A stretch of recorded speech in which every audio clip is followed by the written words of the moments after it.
Bismillahirrahmanirrahim. Student, the topic we are going to discuss is phase diagram. Phase diagram is very important topic, especially for research student. As you are going to research in the coming semester, so there come a stage when you select the material for the research. Phase diagram help you very much for the choice of for the selection of material. So listen this lecture carefully, review it, and ask question. Ask any type of question about it you have. Um,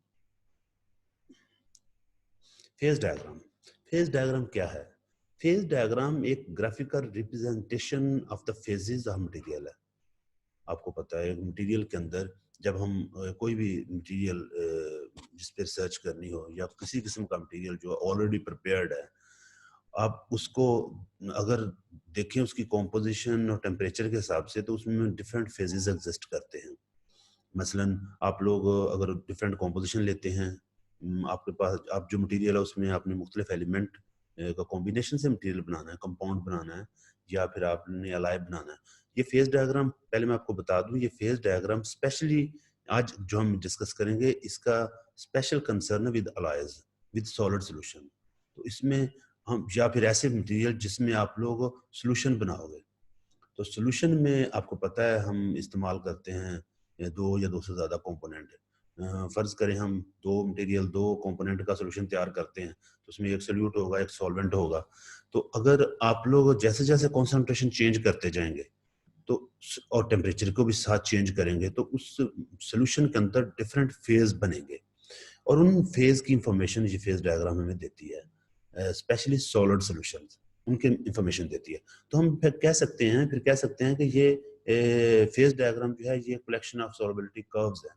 इसके अंदर मुख्तलिफ curves होते हैं, वो curve बता रहे होते हैं कि इस कर्व के नीचे कौन सा फेज एग्जिस्ट करता है, ऊपर कौन सा करता है, या इन कर्व्स के दरमियान कौन सा फेज एग्जिस्ट करता है. तो फेज डायग्राम जो है ये रिलेशनशिप है टेम्परेचर, कॉम्पोजिशन और क्वांटिटी ऑफ फेजेस का एक्विलिब्रियम पोजीशन पर, एक्विलिब्रियम पर.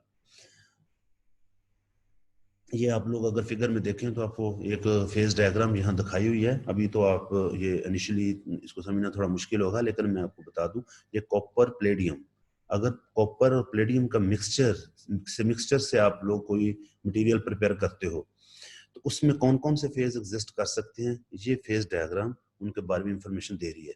और end of this lesson you will be able to explain such type of phase diagram. Phase diagram की इंपॉर्टेंस की अगर हम बात करें तो जैसे मैंने आपको इंपॉर्टेंस एक दो बताई हैं, लेकिन इसकी इंपॉर्टेंस जो है अगर हम उसको देखें तो मटेरियल जब आपने मटेरियल सेलेक्ट करना है तो उसके आप फेज डायग्राम के बेसिस पर मटेरियल जो फेज डायग्राम की से जो आप इंफॉर्मेशन लेंगे, आप जो मटेरियल तैयार करना चाहते हैं उसकी फेज डायग्राम को देखें. उसकी फेज डायग्राम में आपको पता चल जाएगा कि किस किस किस टेम्परेचर किस कॉम्पोजिशन पर ये मटेरियल जो है और किस टेम्परेचर पर इसमें कौन सा फेज एग्जिस्ट करता है, ताकि आप वो पर्टिकुलर फेज को स्टडी कर सकें. तो आप लोग फिर उसी कॉम्पोजिशन का मटेरियल जो है वो सिलेक्ट करेंगे. तो इस फेज डायग्राम की इंफॉर्मेशन की बेस पर आप लोग मटेरियल की सिलेक्शन कर सकते हैं. नंबर वन ये है. नंबर टू, आप ये फेज डायग्राम जो है ये हमें बताते हैं कि एक एक सोल्यूशन के अंदर एक एलिमेंट या कंपाउंड कंपोनेंट जो है वो दूसरे के अंदर एलिमेंट कंपाउंड जो है वो दूसरे के अंदर किस हद तक सॉल्युबल है.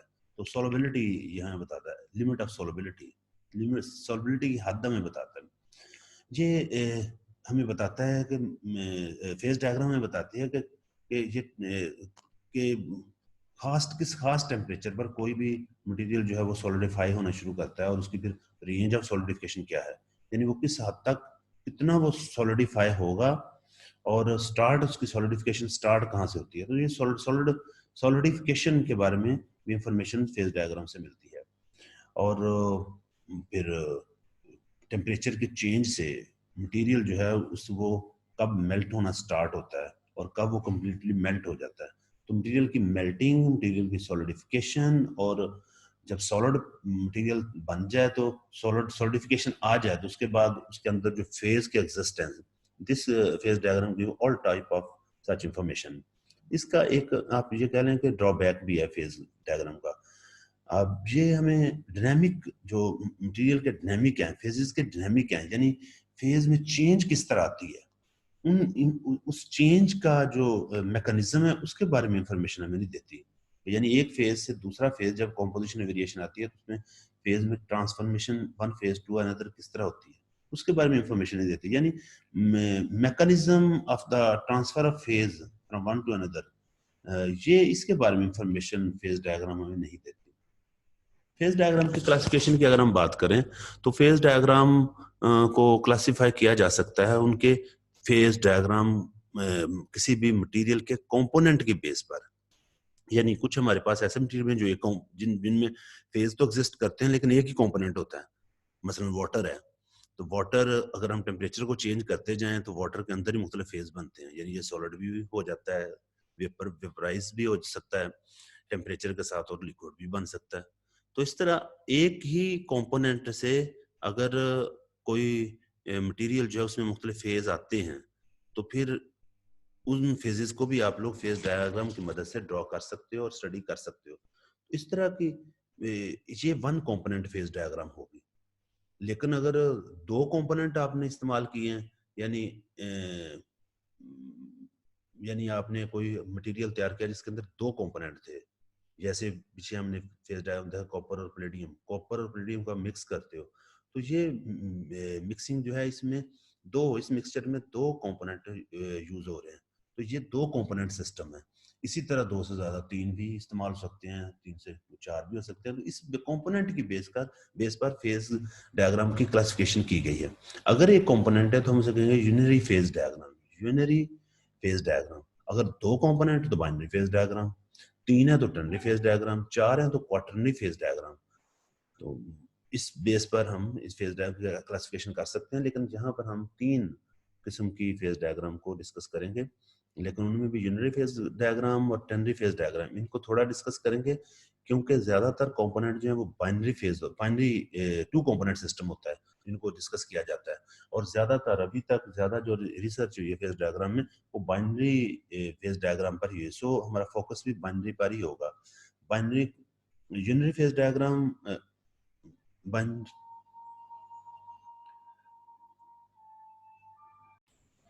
यूनिटरी फेज डायग्राम की अगर हम बात करते हैं तो ये ऐसी फेज डायग्राम है जिसमें सिर्फ एक ही कंपोनेंट है।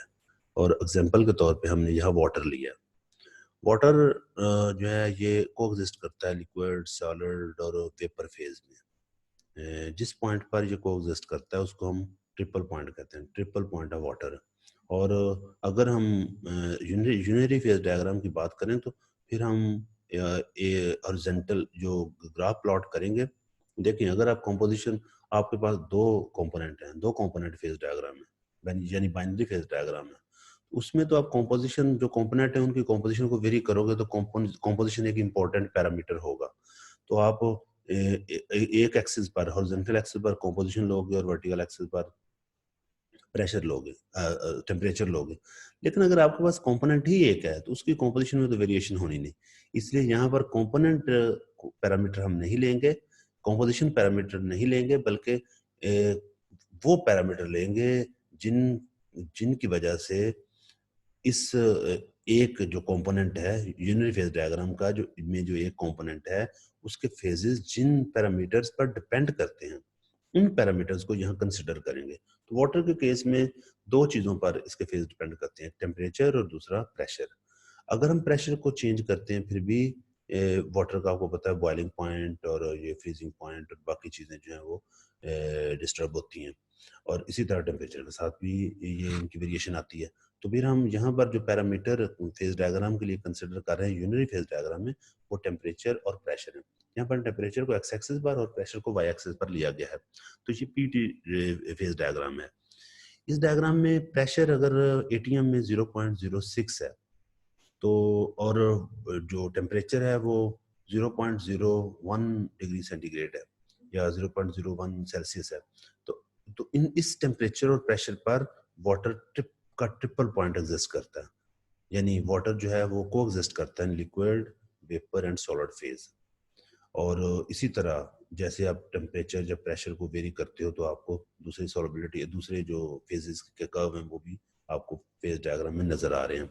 तो ये दिस यूनिफेज diagram is the this single component. This phase diagram is a simple example of single component phase diagram या यूनिटरी फेज डायग्राम। मैंने आपको बताया था कि हमारा फोकस होगा बाइनरी फेज डायग्राम पर। बाइनरी फेज डायग्राम ऐसी फेज डायग्राम है जिसमें दो कंपोनेंट हों, यानी टू कंपोनेंट सिस्टम की फेज डायग्राम को हम बाइनरी फेज डायग्राम कहते हैं, और इसमें कंपोजिशन एक इम्पोर्टेंट पैरामीटर है। सो हम हॉरिजॉन्टल एक्सिस पर बाइनरी फेज डायग्राम में परसेंटेज वेट ऑफ कंपोजिशन लेते हैं इन एटॉमिक परसेंट या वेट परसेंट में, और वर्टिकल एक्सिस पर हम टेम्परेचर लेते हैं। तो टेम्परेचर और कंपोजिशन के दरमियान ग्राफ प्लॉट करने से जो हमें एक डायग्राम मिलेगी, जो कर्व्स मिलेंगे, हम उस फेज डायग्राम को बाइनरी फेज डायग्राम कहते हैं। तो अगर आप लोग देखें हॉरिजॉन्टल एक्सिस पर ये ए कंपोनेंट है और ये बी कंपोनेंट है। अगर हम यहाँ पर देखें तो टोटल जो कंपोनेंट ए की 100 वेट परसेंट है ए का, और यहाँ पर 100 वेट परसेंट है बी का। और जैसे जैसे हम मूव करते हैं फ्रॉम लेफ्ट टू राइट, ए की परसेंटेज जाहिर बात है कम होती जाएगी और बी की बढ़ती जाएगी। लेकिन वर्टिकल एक्सिस में यहाँ से हम ऊपर की तरफ चलते हैं, तो जैसे जैसे ऊपर हम वर्टिकल एक्सिस की तरफ जा रहे हैं वैसे वैसे टेम्परेचर जो है उसमें इंक्रीज आ रहा है। इसके अंदर आपको दो कर्व नजर आ रहे हैं, दो कर्व, सोलबिलिटी कर्व दो हैं। अगर आप लोग देखें तो ये ऊपर वाले कर्व को हम कहते हैं लिक्विडस, यानी ये वो कर्व है जिसके ऊपर तो सारे का सारा फेज लिक्विड हो। ऐसा कर्व जिसके ऊपर तमाम, यानी ऐसा कर्व जिससे ऊपर टेम्परेचर बढ़ाने से सारे का सारा फेज जो है वो लिक्विड फेज एग्जिस्ट हो करे, तो हम उस कर्व को कहते हैं लिक्विडस। और ऐसा कर्व जिसके नीचे पूरे सॉलिड फेज एग्जिस्ट करें, चाहे वो फेज एक हो या एक से ज्यादा हो लेकिन सॉलिड हो, तो उससे हम लाइन को, उस कर्व को कहते हैं सॉलिडस। तो ये सॉलिडस और लिक्विडस कर्व हैं। इन दोनों के दरमियान लिक्विड और सॉलिड दोनों फेज को एग्जिस्ट करते हैं। तो लिक्विडस के ऊपर लिक्विड, सॉलिडस के नीचे फेज सॉलिड होगा, और लिक्विडस और सॉलिड के दरमियान, सॉलिडस के दरमियान लिक्विड और सॉलिड दोनों फेज एग्जिस्ट करेंगे। असल में ये होता है कि अगर हम बात करते हैं ए से स्टार्ट करते हैं, तो ए पे देखें, अगर ए पे ये खास टेम्परेचर पर ये फेज यहाँ पे ए जो है ये मेल्ट होना शुरू करता है जैसे हम टेम्परेचर बढ़ाते हैं। लेकिन जैसे जैसे हम आगे को जाते हैं तो बी कंपोनेंट जो वो भी इन्वॉल्व होना शुरू हो जाता है। बी का मेल्टिंग टेम्परेचर ज्यादा है एज कंपेयर टू ए, इसलिए जब बी उसमें ऐड होगा तो ये सोल्यूशन, सॉलिड सोल्यूशन, ये सोल्यूशन जो है ये इसमें एक ही टेम्परेचर पर मेल्ट नहीं होगा, बल्कि ये एक रेंज ऑफ टेम्परेचर होगी, ये स्लोली मेल्ट होगा। तो वो जो रेंज है उसके अंदर सॉलिड और लिक्विड फेज दोनों एग्जिस्ट कर रहे हैं। लेकिन ऐसे भी कुछ सॉलिड सिस्टम ऐसे हैं, बाइनरी सिस्टम ऐसे हैं जिनकी फेज डायग्राम में पूरा एक ही सारे का सारा सॉलिड्स एक ही फेज एग्जिस्ट करता है, और जो लिक्विडस और सॉलिडस हैं ये दोनों लाइन आपस में मर्ज हो जाती हैं और एक ही लाइन में मिलती है। तो ऐसे सिस्टम बहुत कम है और इस सिस्टम को हम कहते हैं isomorphous system. Isomorphous system binary phase diagram में यहाँ पर ये एक सिंपल से एग्जांपल ली है हमने बाइनरी फेज डायग्राम को एक्सप्लेन करने के लिए। एक बहुत सिंपल एग्जांपल है वाटर में शुगर का सॉल्यूशन। वाटर में शुगर ऐड करें सोल्यूट के तौर पे, तो जो वाटर शुगर सॉल्यूशन बनता है वो सिरप जो बनता है, हम उस सिरप की बात करें तो वो उसकी फेज डायग्राम यहाँ ये दिखाई हुई है। इसमें अगर आप देखें जैसे जैसे ये कंपोजिशन जो है ये इसमें इस फेज डायग्राम में वो मैक्सिमम कंसंट्रेशन जहाँ पर जिससे आगे जो है ये जहाँ पर ये सिंगल फेज सॉल्यूशन एग्जिस्ट करता है। देखो आप वाटर के अंदर शुगर ऐड करते जाते हो, एक वक्त आएगा कि शुगर डिजोल्व होना रुक जाएगी, तो वो हद, और अगर आप टेम्परेचर बढ़ाते हो तो फिर ये सॉल्युबिलिटी इंक्रीज होना शुरू हो जाती है। बिल्कुल ये उसी फेज डायग्राम को यहाँ दिखाया हुआ है। आप लोग देखो 0 डिग्री सेंटीग्रेड पर या 0 सेल्सियस पर अगर देखें तो ये तकरीबन 61 के करीब सॉल्युबिलिटी है शुगर की। लेकिन अगर आप टेम्परेचर 100 सेल्सियस करते हो तो वहां पर इसकी सॉल्युबिलिटी है वो तकरीबन 80 के करीब सॉल्युबिलिटी हो जाती है, 80% शुगर ऐड हो जाती है। तो ये इसमें वेरिएशन जो सॉल्युबिलिटी की, शुगर की सॉल्युबिलिटी वाटर में, वो इस तरीके से आती है।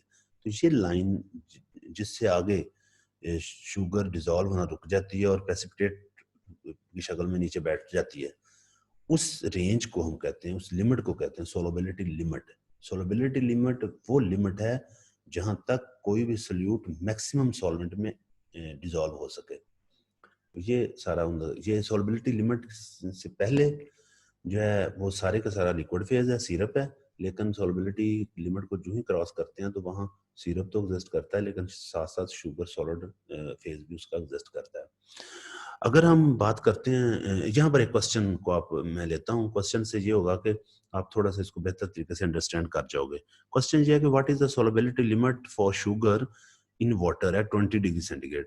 तो आप 20 डिग्री सेंटीग्रेड या 20 डिग्री सेल्सियस में आप देखेंगे कि शुगर वाटर में कितनी डिसॉल्व हो सकती है। तो इसको समझने के लिए आप देखें 20 डिग्री टेम्परेचर पर आए, ये हम 20 degree almost 20 degree centigrade temperature पर आ गए। तो यहाँ पर एक हॉरिजॉन्टल लाइन ड्रॉ करें जो सोलबिलिटी लिमिट को जाके टच करे।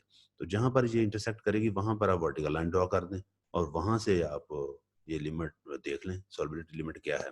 तो 20 डिग्री सेंटीग्रेड पर जो सोलबिलिटी लिमिट है वो 65 वेट परसेंट ऑफ शुगर है। इसका मतलब है कि 65 वेट परसेंट ऑफ शुगर से बिलो हम शुगर अगर डालेंगे तो वो टोटल डिसॉल्व हो जाएगी और सिरप आपको मिलेगा। लेकिन जो ही आप 65 एटॉमिक वेट परसेंट से ज्यादा शुगर बढ़ाओगे, ऐड करेंगे, तो सिरप के साथ साथ आपको शुगर प्रेसिपिटेट की शक्ल में यानी सॉलिड फॉर्म में भी मिलेगी। तो ये सोलबिलिटी लिमिट है शुगर की at 20 degree Celsius. Phase diagram को डिटरमिन करने के, डिटर्मिनेशन ऑफ फेज डायग्राम यानी आपको determination of phases in the phase diagram, determination of phases in the phase diagram. क्या आपके पास एक फेज डायग्राम है और आप जानना चाहते हो कि इसके अंदर किस कॉम्पोजिशन पर या किस टेम्परेचर पर कौन कौन से फेज एग्जिस्ट करते हैं, तो उसके कुछ रूल्स हैं। आप उन रूल्स को ज़हन में रखेंगे तो फिर आप आसानी से फेजेस को डिटरमिन कर सकते हैं। तो पहला रूल ये है कि अगर आप लोग if you know temperature and composition then we know the phases which are present at that temperature and composition। यानी अगर आपको टेम्परेचर और कॉम्पोजिशन पता चल जाए तो फिर आप बड़ी आसानी से फेज डायग्राम की मदद से फेजेस का पता चला सकते हो कि इस टेम्परेचर और इस कॉम्पोजिशन पर कितने फेज एग्जिस्ट करते हैं। या फिर ऐसे भी कर सकते हैं कि अगर आप किसी पॉइंट पर आपको पता है कितने फेज एग्जिस्ट कर रहे हैं, कौन कौन सा फेज एग्जिस्ट कर रहा है, आपको ये बता दिया जाए कि ये फेज एग्जिस्ट कर रहे हैं किसी भी मटेरियल के अंदर, तो आप उनके टेम्परेचर और कॉम्पोजिशन बताएं, तो फिर आप ये भी बताया जा सकता है। तो आप इसको समझने की कोशिश करेंगे। यहाँ पर ये एग्जांपल से यहाँ ये चीज समझाएगी है कि अगर आप लोग टेम्परेचर और कॉम्पोजिशन का पता आपको चल जाता है फेज डायग्राम में, तो then how you determine the phases of that material with the help of phase diagram. तो हम एग्जांपल के तौर पे हमने दो लिए यहाँ एग्जांपल। एक एग्जांपल हमने ली है जिसमें हमारे पास टेम्परेचर हमें बताया गया है 1100 सेल्सियस या 11 डिग्री सेंटीग्रेड, और कॉम्पोजिशन वेट परसेंट ऑफ निकल जो कॉम्पोजिशन हमें दी है वो 60% है। तो पहले हम ये जानते हैं ये फेज कहाँ पे, ये पॉइंट कहाँ पे आएगा। 1100 डिग्री सेंटीग्रेड ये टेम्परेचर, यहाँ से एक हॉरिजॉन्टल लाइन ड्रॉ करेंगे, उधर से हम 60 वेट परसेंट निकल पर ये लाइन वर्टिकल ड्रा करेंगे, जहां दोनों लाइनें मिलेंगी वो पॉइंट हम ढूंढेंगे वो कहाँ है। और इस पॉइंट पे पर्टिकुलरली हम देखेंगे कि ये पॉइंट किस फेज किस रीजन में आ रहा है। तो जिस रीजन में आ रहा है वो सारे का सारा फेज जो है वो सॉलिड फेज है, एफसीसी सॉलिड सोल्यूशन है, और ये अल्फा फेज है, नाम रखा हुआ है सॉलिड। एफसीसी सॉलिड फेज को आमतौर पर अल्फा से डिनोट करते हैं फेज डायग्राम। तो ये अल्फा फेज यहाँ पर एग्जिस्ट कर रहा है। तो हम कह सकते हैं कि ए पॉइंट पर, यानी जो हमें एग्जांपल के तौर पे टेम्परेचर और कॉम्पोजिशन दी गई थी, वहां पर उस टेम्परेचर कॉम्पोजिशन पर जो फेज एग्जिस्ट कर रहा है वो अल्फा फेज है। और दूसरे पार्ट में हमें बताया गया ये 1250 डिग्री सेंटीग्रेड टेम्परेचर और 35 वेट परसेंट निकल है। तो 1250 ये टेम्परेचर 1250 ये असल में ये ड्रॉ करते हुए थोड़ी सी मिस्टेक की हुई है, ये लाइन नीचे है थोड़ी, आप इसको एग्जैक्ट 50 पे ले जाओ और हॉरिजॉन्टल लाइन ड्रॉ करें। उधर आप 35 atomic percent weight percent of निकल पे आ जाएं और वर्टिकल लाइन ड्रॉ करें। तो दोनों लाइन हॉरिजॉन्टल वर्टिकल लाइन जहां मिलेंगी वो पॉइंट जिस रीजन में जिस जगह पे वो लाई करेगा वो पॉइंट, वहां पे जितने फेजेस होंगे वही इसके एक्चुअल फेज हैं इस कॉम्पोजिशन के। तो ये दोनों पॉइंट इंटरसेक्ट कर रहे हैं एट पॉइंट बी, और बी जो है वो लाई करता है जिस रीजन में वह उसके फेज हैं लिक्विड और सॉलिड, यानी एक लिक्विड और एक सॉलिड, दोनों फेज को एग्जिस्ट करते हैं। ये लाइन, ये जो रीजन है ये लिक्विडस और सॉलिड्स के दरमियान है। तो यहाँ पर एल मीन लिक्विड फेज और अल्फा वही एफसीसी सॉलिड सॉल्यूशन। तो ये दोनों फेज एफसीसी सॉलिड फेज और लिक्विड फेज दोनों फेज एग्जिस्ट कर रहे हैं यहाँ पर। सेकंड रूल जो है, सेकंड रूल क्या है फेज डायग्राम में, फेज की डिटर्मिनेशन का या फेज की कॉम्पोजिशन को जानने का ये रूल है कि अगर हमें टेम्परेचर और कॉम्पोजिशन का पता है तो हम इसकी मदद से हर फेज की कॉम्पोजिशन का पता भी चला सकते हैं, कॉम्पोजिशन का पता भी चल सकता है। ये बहुत इंटरेस्टिंग है और ज़रा समझने वाला है कि अगर आप टेम्परेचर और कॉम्पोजिशन जान गए हो तो कैसे, खास टेम्परेचर और खास कॉम्पोजिशन का आपको पता है तो फिर जो जो फेज वहां पर एग्जिस्ट कर रहे हैं उस फेज की कॉम्पोजिशन क्या होगी। ये स्टूडेंट कंफ्यूज हो जाते हैं इस रूल को सुन के कि अगर कॉम्पोजिशन का हमें पहले ही पता है तो हमने कॉम्पोजिशन का पता क्या चलाना है। ऐसा नहीं है, असल में आपको टेम्परेचर और एक कॉम्पोजिशन दे दी गई है और इस टेम्परेचर और कॉम्पोजिशन जो फेज बन रहा है उस फेज की अपनी कॉम्पोजिशन क्या होगी। तो ये इस चीज का पता चलाने के लिए एग्जाम्पल के तौर पे आपके पास आपको जो कॉम्पोजिशन दी गई है वो 35 8% ऑफ निकल है।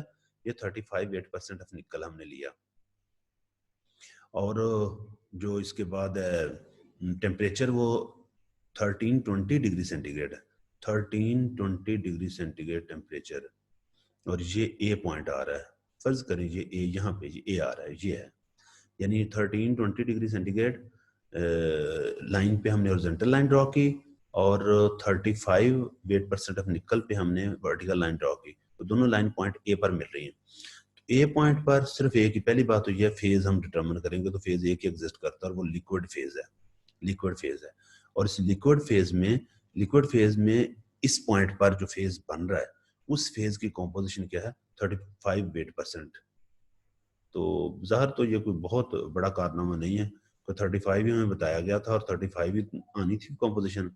लेकिन ये याद रखिएगा ये हमें बाज़ औक़ात ऐसे होता है यहाँ पर चूंकि ये पूरी रेंज में एक ही फेज एग्जिस्ट कर रहा है तो ये आसान है, लेकिन अगर फेज एक से ज़्यादा एग्जिस्ट कर रहे हो तो फिर ये थोड़ा मुश्किल हो जाता है इसको समझना। तो उस हवाले से वहाँ ये रूल जो है ज़्यादा हेल्पफुल होता है हमें।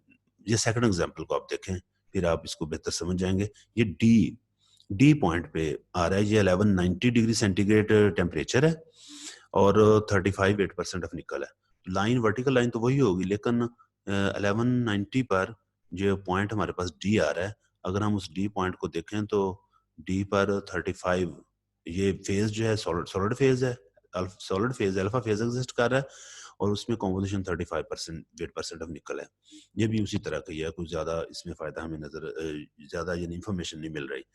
लेकिन अगर बी पॉइंट की तरफ आओ तो 1250 डिग्री सेंटीग्रेड टेम्परेचर पर जो फेज है उनकी कॉम्पोजिशन क्या होगी। तो हम 1250 पे आते हैं, ये बी पॉइंट है और इसमें दो फेज एग्जिस्ट कर रहे हैं, एक लिक्विड और एक सॉलिड अल्फा फेज। दोनों फेज दो फेज प्रेजेंट है। अगर हम लिक्विड फेज की बात करें तो वो लिक्विड फेज यहाँ 32 वेट परसेंट ऑफ निकल है, 32 वेट परसेंट ऑफ निकल। कैसे पता चला है ये हमें टाई लाइन से पता चला है।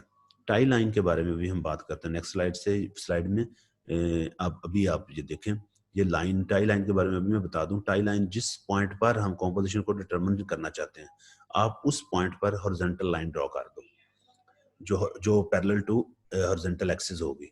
वो लाइन सॉलिडस और लिक्विडस से स्टार्ट और सॉलिडस तक जानी चाहिए या सॉलिडस से लिक्विड तक लाइन ड्रॉ करनी है और वो लाइन जो है वो उस पॉइंट से लाजमी तौर पर पास होनी चाहिए जो हमें कॉम्पोजिशन दी गई है। तो अगर हम देखें इस बी पॉइंट की में लिक्विड कितने परसेंट है और सॉलिड अल्फा फेज कितने परसेंट है, कितने वेट परसेंट इसमें निकल है, तो ये जानने के लिए हम टाई लाइन की से हेल्प लेते हैं। टाई लाइन जो है ये लिक्विडस को टच कर रही है 32 वेट परसेंट ऑफ निकल पर और सॉलिडस को टच कर रही है 43 वेट परसेंट ऑफ निकल पर। तो फिर इस फेज इसमें इस बी पॉइंट पर जो फेज दोनों एग्जिस्ट कर रहे हैं दोनों की परसेंटेज होगी इसमें 32% वेट परसेंट निकल होगा और जो लिक्विडस फेज है, जो सॉलिड फेज है यानी अल्फा एफसीसी अल्फा फेज, वो 43% होगा। तो ये दोनों के वेट परसेंट होगी निकल की। इस तरीके से ये देखें, हमें ये सेकंड रूल जो है वो सही तरीके से ये इस थर्ड केस में, थर्ड एग्जांपल में अप्लाई हुआ है। तो ये रूल उस वक्त हेल्पफुल है जब किसी भी रीजन में फेजेस एक से ज़्यादा एग्जिस्ट कर रहे हैं, तो उस सूरत में ये ज़्यादा हेल्पफुल है। टाई लाइन के बारे में मैंने पहले बता दिया। टाई लाइन ये एक आइसोथर्मल लाइन होती है। मतलब ये हम लाइन जब ड्रॉ करते हैं तो ये line horizontal parallel to composition axis होती है। जब कंपोजिशन एक्सिस से पैरेलल तो फिर ये टेम्परेचर एक ही टेम्परेचर को शो करेगी, यानी इस लाइन के ऊपर कोई भी फेज आएगा तो उसका टेम्परेचर एक ही होगा, इसलिए इसे आइसोथर्मल लाइन कहते हैं। तो फेज डायग्राम में ये आइसोथर्मल लाइन को हम टाई लाइन कहते हैं, जो लिक्विडस और सॉलिडस दोनों को टच कर रही हो या इंटरसेक्ट कर रही हो।